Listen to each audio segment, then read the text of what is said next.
Salut à tous les amis, aujourd'hui on se retrouve pour analyser la performance de Benoît Saint-Denis qui s'est imposé par soumission au round 2. Vraiment, qui a montré de très belles choses et on va y revenir ensemble les amis. Donc n'hésitez pas en tout cas à vous abonner, n'hésitez pas à nous mettre en commentaire si vous voulez qu'on aborde des sujets en particulier et on le fera avec grand plaisir. Donc Benoît, vraiment, super performance. Vraiment, on va y revenir. Ça a été quelque chose, ça a été une démonstration technique et tactique. Du coup, à l'entame du combat, on a une première alerte. Ça fait peur, je pense, à tout le monde. C'est le genou de son adversaire qui atteindra sa cible. Et d'ailleurs, les commentateurs ont halluciné. Benoît, il n'a rien lâché. De suite, il est parti sur le single leg. Il a collé son adversaire. Il a mis en place sa stratégie. C'était vraiment changement de niveau. Pourtant, son adversaire défendait vraiment pas mal. Il contrôlait bien les poignets, il essayait de chercher la guillotine, il donnait des fausses informations. Et Benoît, franchement, il s'est pas laissé berner. Il a travaillé, il a gardé sa ligne directrice. Il était très appliqué, franchement, très impressionnant, Benoît, par sa justesse technique, en tout cas là. D'ailleurs, Benoît ramène l'adversaire au sol. On voit de suite qu'il capture ses jambes. Très stratégique, il essaie de récupérer le poignet, mais ce que fait bien son adversaire, c'est rester dos contre la cage. Mais Benoît, on va le voir par la suite, a trouvé le moyen du coup de l'empêcher de scrambler et en même temps d'arriver à le mettre sur ses épaules, parce que ce que veut Benoît là, c'est le mettre sur ses épaules pour pouvoir travailler ou en golden pound, ou chercher une soumission, ou du coup lui tendre un piège pour qu'il donne son dos. On voit là Benoît.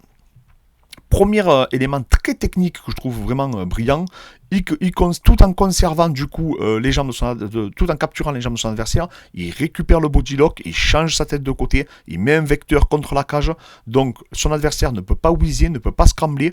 La seule solution qu'il a, c'est rester du coup sur ses mains, mais physiquement c'est très dur pour lui parce que il est complètement compressé, la poitrine de Benoît est contre sa poitrine, donc il n'a aucun moyen de scrambler et de sortir. Donc là, il se retrouve dans une position inconfortable et surtout avec aucune solution pour pouvoir revenir face à Benoît.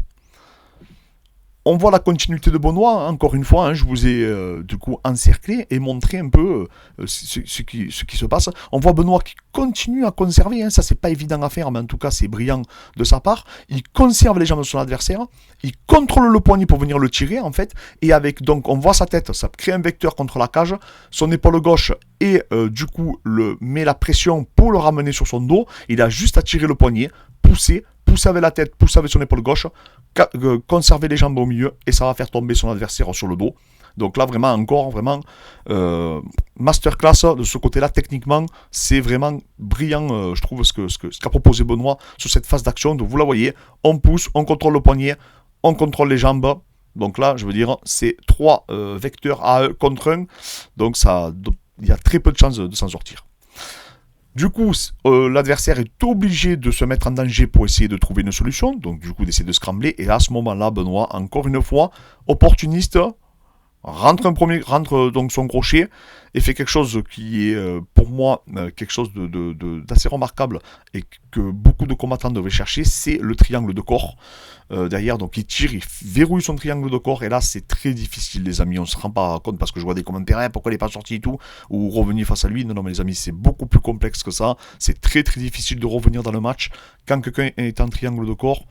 Déjà je trouve qu'il a bien survécu, même si à la fin, je pense qu'il s'y restait quelques secondes, parce que Benoît a très bien joué le jeu sur la dernière minute, il a fait du golden pound, il a varié les zones de frappe, et au bout d'un moment ça a permis de découvrir la gorge de son adversaire, et il a juste amorcé, il avait à faire quelques torsions supplémentaires, enfin à maintenir en tout cas l'intensité de sa torsion, et je pense que son adversaire se sera endormi, mais là bon il restait 3 ou 4 secondes quand il a verrouillé l'étranglement, et du coup il a pas réussi à faire taper son adversaire. Le round 2 démarre, une petite alerte, attention sur le bras arrière, encore une fois, son adversaire était propre debout, il était dangereux, il ne fallait pas le sous-estimer, et Benoît de suite vient coller donc son opposant. Quand il le colle, son adversaire récupère une guillotine, je trouvais ça vraiment très intelligent de sa part, il essaie de récupérer sa main, Benoît change de direction donc sa tête, il rentre la tête à l'intérieur comme on peut voir, mais l'autre suit très très bien, et amorce sur un autre étranglement que pour ceux qui l'ont pris, je peux vous dire, moi j'ai failli m'endormir à la salle, déjà cet étranglement, c'est très dur de sortir. Benoît de suite, qu'est-ce qu'il fait? Il prend la distance avec les hanches, il se relève, il tire le poignet, comme je vous ai fait une capture d'écran, il tire le poignet pour du coup s'enlever de cette prise. derrière il renchaînera en boxe et il repartira dans les jambes. Donc c'est vraiment très intelligent de sa part de ne pas avoir insisté pendant que l'autre avait du coup cet étranglement, parce qu'il aurait pu prendre un piège. Donc il avait défendu deux techniques, deux tentatives de soumission, Benoît là, la guillotine, qu'il a très bien défendu en changeant de sa tête, et à ce moment-là, la continuité, pareil, il a très très bien défendu, et ça lui a permis, d'ailleurs, de ramener après par la suite son adversaire au sol, et de continuer à travailler. Là, Benoît, on voit encore un autre contrôle, pareil, il recapture encore avec sa jambe gauche les jambes de son adversaire, quelque chose de très intéressant, vraiment, et c'est là qu'on voit qu'il a vraiment bien travaillé, selon moi. On voit Benoît qui place sa tête directement derrière la tête de son adversaire, encore une fois, pour pas qu'il puisse utiliser la cage. Là, Benoît, c'est trop tard, il est dans le dos, c'est très compliqué pour son adversaire d'essayer de recomposer en demi-garde. Pourquoi? Parce que Benoît a juste, on voit pas sa jambe, droite, mais il a juste à suivre pour prendre le dos, en fait, dans la continuité. Donc pareil, encore une fois, très intéressant et très intelligent de sa part. Et après, on voit Benoît qui amorce son étranglement en torsion. Pareil, vraiment, rien à dire. On aurait dit même sans effort, en quelque sorte. Mais voilà, techniquement parlant, c'était vraiment très intéressant. Ça laisse présager des très bonnes choses pour l'avenir. On a vu une bonne condition physique aussi de la part de Benoît, qui n'a pas lâché musculairement. On a pu voir qu'il avait une endurance de force.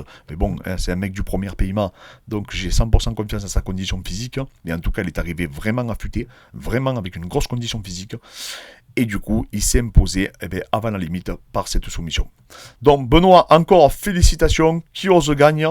Et les amis, je pense qu'il va nous proposer dans un avenir proche encore de très belles performances. Et j'espère en tout cas qu'il n'y aura pas de juste ce bobo là, qu'il n'y aura pas de problématique avec cette petite blessure. Voilà.